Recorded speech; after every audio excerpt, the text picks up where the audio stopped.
Hi, welcome back to SJ cinema time. இன்னைக்கு நம்ம ரீசெண்டாக ரிலீஸ் ஆன கிராணின்னு தமிழ் மூவியோட ஸ்டோரி லைன் தான் பார்க்க போகிறோம். மூவி ஸ்டார்ட் ஆனதுமே ஜெயில் காட்டுறாங்க.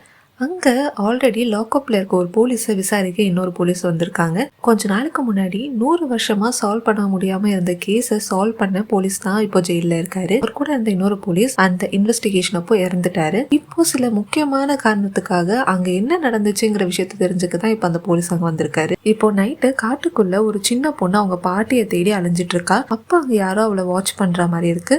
அவளை வாட்ச் பண்ணிட்டு இருந்த யாரோ ஒருத்தர் திடீர்னு அவளை அட்டாக் பண்ண மாதிரியும் இருக்கு. அந்த சம்பவத்துக்கு அப்புறம் காலையில ஒரு ஃபேமிலி காட்டுறாங்க. அவங்க ஒரு பெரிய வீட்டில் வாழ்ந்துட்டு இருக்காங்க அவங்க பசங்களோட. அவங்க பசங்க 2 பேருமே ட்வின்ஸ், ஆனால் டிஃபெண்டம். அவங்க இவ்வளோ நாள் ஃபாரினில் ஒர்க் பண்ணிட்டு இருந்தாங்க. இப்போ இந்தியாவுக்கே வந்து விவசாயம் பார்க்கறதுக்காக இப்போ இங்கே வந்து செட்டிலும் ஆகியிருப்பாங்க. அந்த ஊர் தலைவர் இவங்களுக்கு நிறைய ஹெல்ப்பும் பண்ணுவார். அந்த வீட்டில் எலக்ட்ரிக் கனெக்ஷன் எதுவுமே இருக்காது. ஏன்னா ரொம்பவே பழைய வீடு, ஃபுல்லாக மரத்தால் தான் ஆகியிருக்கும். அதை ரெனோவேட் பண்ணுறதுக்காக ஊர் தலைவர் சில ஆளுங்களையும் கூட்டிட்டு வந்திருப்பாரு. அப்போ தான் அந்த ரெனோவேட் பண்ண வந்த ஒருத்தர் தூண்ல காதை வச்சு இந்த வீட்டுக்கு உயிர் இருக்கணும்னு சொல்வாரு. அவரு ஒர்க்கையும் ஸ்டார்ட் பண்ணிருப்பாரு. இப்போ வாழைத்தோப்புல சின்ன பொண்ணோட டெட் பாடியை பார்த்த அந்த தோப்போட ஓனர் போலீஸ்க்கு இன்ஃபார்ம் பண்ணிருப்பாரு. அங்க போலீஸ் வந்து பார்க்கும்போது அந்த குழந்தை யாரோ கொலை பண்ணி அதோட ஹார்ட்டை மட்டும் எடுத்திருப்பாங்க. அந்த போலீஸ் ஸ்டேஷன்ல ஐபிஎஸ் ட்ரைனிங்ல இருக்க ஒருத்தர் டெம்பரரியா பிளேஸ் ஆகியிருப்பாரு, எஸ்ஐயா. அவரு இந்த கேஸை இன்வெஸ்டிகேட் பண்ண ஸ்டார்ட் பண்ணுவாரு. இப்போ அவங்களுக்கு கிடைச்ச டெட் பாடி நேற்று ராத்திரி அவங்க பாட்டி கூட வெளியே வந்த ஒரு சின்ன பொண்ணோட டெட் பாடி தான். ஆனால் அவங்க பாட்டி எங்கே இருக்காங்கன்னு இன்னும் தெரியல. இப்போ திரும்ப அந்த வீட்டை காட்டுறாங்க. அந்த வீட்டோட பேரு மச்சோடு, அதுதான் அந்த கிராமத்தோட பேராகவே இருக்கும். அந்த வீடு ரொம்ப வித்தியாசமாக மரத்திலே கட்டியிருப்பாங்க. இப்போ அந்த வீட்டுக்கு ஒரு பாட்டி வராங்க. அந்த பாட்டி உள்ளே வந்ததுமே அந்த குழந்தைங்க தான் ஃபர்ஸ்ட் போய் பார்க்குறாங்க. அந்த பாட்டி கிட்ட விசாரிக்கிறதுக்குள்ள அவங்க மயங்கிய விழுந்துடுறாங்க. ஆனால் ஊர் தலைவருக்கு அந்த பாட்டியை உள்ளே கூட்டிகிட்டு வர விருப்பம் இருக்காது. ஏன்னா அவர் நிறைய டிஸ்கிரிமினேஷன் பார்ப்பாரு. ஆனால் அந்த வீட்டோட ஓனர் அந்த பாட்டியை அவங்க வீட்டில் வச்சு பார்த்துக்கவும் செய்வார். ரொம்ப நேரம் மயக்கத்துலேருந்து அவங்க எழுந்துப்பாங்க. அப்போது ஒரு சண்டா மேளம் சவுண்டு கேட்டு திரும்ப அவங்க மயங்கிடுறாங்க. போலீஸ் இப்போ அந்த கொலை கேஸை இன்வெஸ்டிகேட் பண்ணிட்டு இருக்கும் போது ஊருக்கு ஒதுக்குப்புறமா இருக்க ஒரு ஆப்பம் சுடுற பாட்டி வீட்டுக்கு போய் பார்க்குறாங்க. அந்த வீட்டுக்குள்ளே இருக்க அந்த பாட்டி காணும்.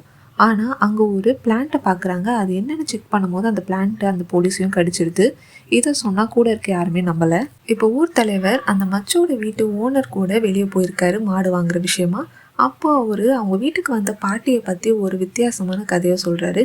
அவர் சின்ன குழந்தையா இருக்கும்போது ஒரு பாட்டியை தேடி போலீஸ் அவர் வீட்டுக்கு வந்ததாகவும் அந்த பாட்டி சின்ன பசங்களெல்லாம் கொண்டு அவங்க எதிர்த்த சாப்பிட்டதாகவும் ஒரு நியூஸ் அவர் சொல்வார். ஆனால் இந்த விஷயத்த ஓனர் நம்பி இருக்க மாட்டார். ஏன்னா அவர் சொல்கிறபடி அவங்களுக்கு இப்போ 120 வயசுக்கு மேலே இருக்கும்.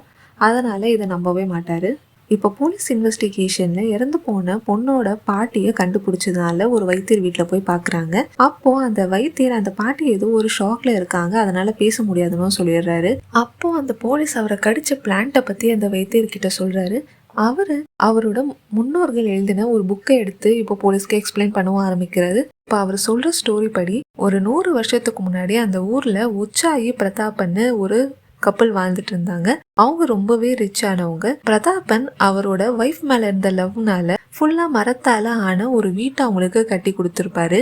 அவங்க 2 பேருமே ரொம்ப சந்தோஷமா வாழ்ந்துட்டு இருப்பாங்க. ஆனா உச்சாயிக்கு ஒரு குழந்தை பிறந்ததுமே அவங்களுக்கு வயசாக ஆரம்பிக்கும். இதை பார்த்துட்டு பிரதாபன் கொஞ்ச நாள்ல அவங்க வீட்டை விட்டு வெளியவும் கிளம்பிடுறாரு.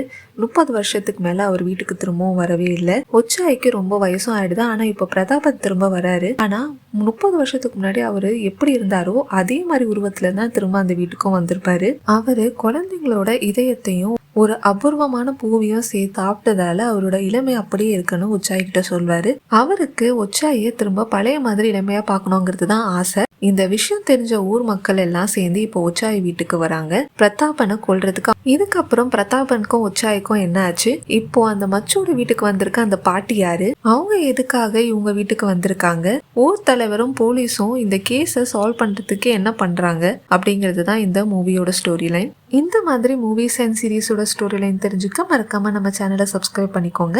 இந்த வீடியோ பிடிச்சிருந்தா ஒரு லைக் பண்ணுங்க, கமெண்ட் பண்ணுங்க. திரும்ப அடுத்த வீடியோவில் பார்க்கலாம். பாய்.